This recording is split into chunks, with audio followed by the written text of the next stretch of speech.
Hi, good day. My name is Ronaldo Atwell, and today we'll be looking at the equilibrium in biomechanics.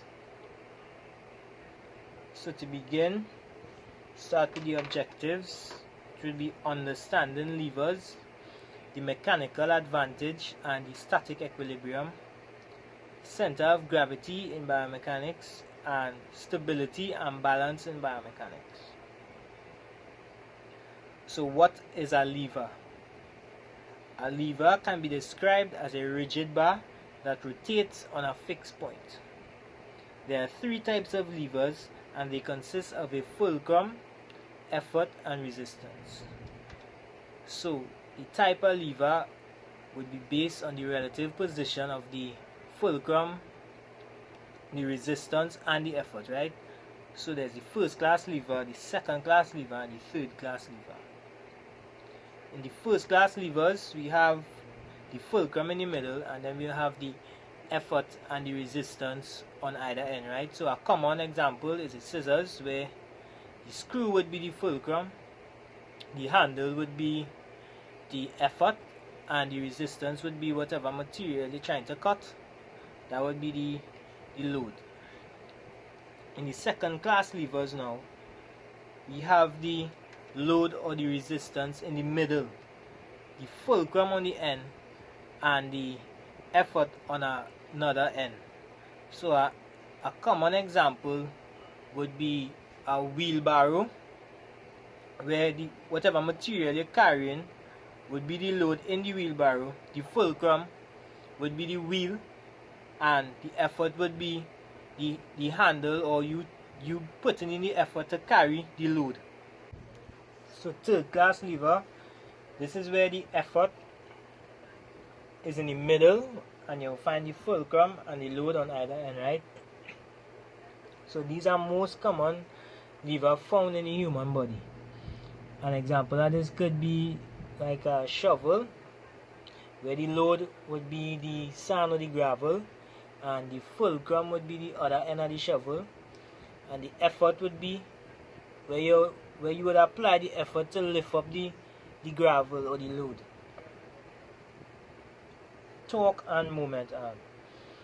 So torque, this is the effect of rotary force about an axis. So we could find torque by calculating the force and the distance, right? The distance from the axis.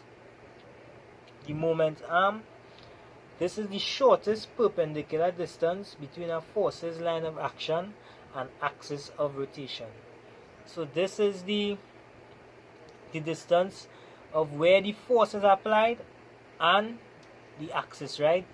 So the distance from the axis to, let's say, a resistance force, you'll call this the moment arm of resistance. And the distance from the axis to where the effort is applied, you call this the moment arm of effort. So if the force is applied diagonally, however, like the example,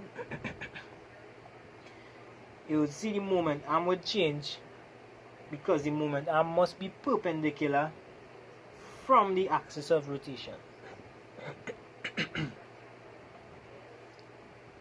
Mechanical advantage. Okay, so this is determined by the positions of the resistance arm and the effort arm. If the effort arm is longer than the force arm, we could see a mechanical advantage. So the mechanical advantage,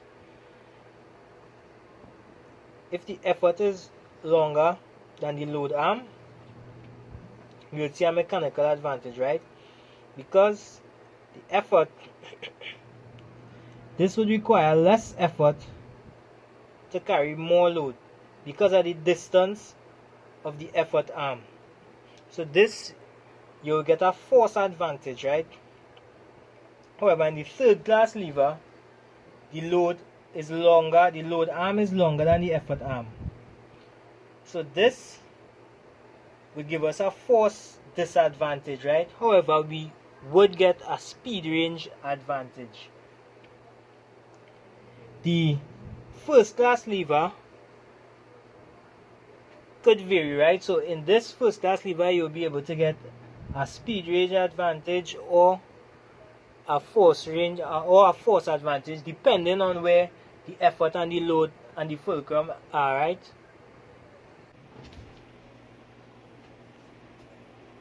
Okay, so another example of mechanical advantage would be where if I apply the force here and I apply the resistance here, you get static equilibrium, right? However, if I shorten the moment arm of the resistance, would result in the force becoming more powerful, right?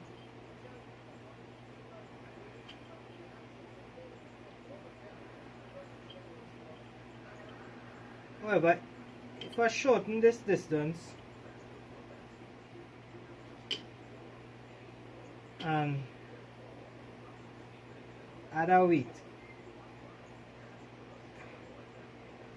again we will get static equilibrium, because the force added to the resistance, the weight added to resistance, sorry, would compensate for the length of the moment arm of the force. Static equilibrium. This is a motionless state in which there is no force or net torque acting. So basically this is when the resultant force is zero and the object is not moving. So the moment arm of resistance multiplied by the resistance is equal to the moment arm of effort multiplied by the effort. The center of gravity. This is an imaginary point around which the body's weight is equally balanced in all directions. It serves as an index of total body motion. So the center of gravity would shift every time you change your posture, because it is the point at which all contributions would cancel out each other, right? So every time any movement of the arms or the legs would eventually change the center of gravity. Stability and balance. So stability, this is the resistance to disruption of equilibrium, and balance is the ability to control the equilibrium, right? So most of the time you see footballers dribbling with the ball and you see them defenders tackling them, bouncing them, but they wouldn't go over, right? So this is because they have good balance and they are able to control the equilibrium. Base of support. A person's base of support is the point of contact with the ground and the area in between.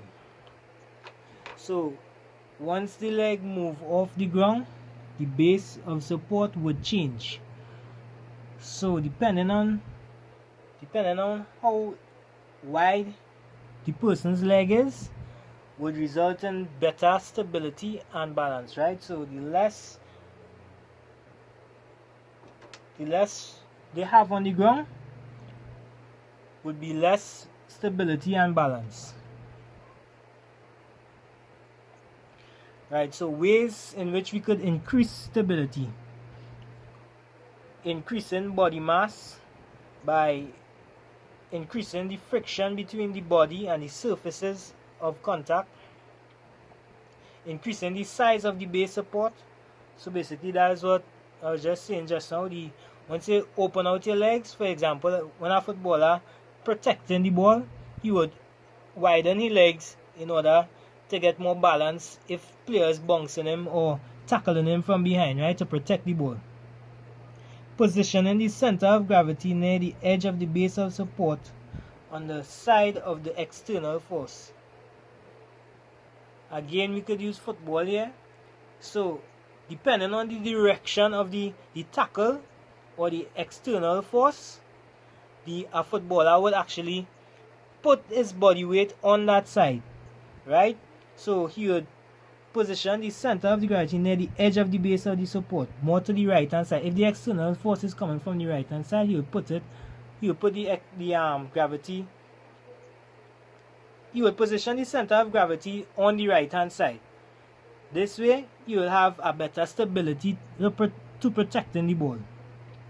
And last but not least, vertically positioning the center of gravity as low as possible. The end. That's the end of my presentation. Thanks for your time.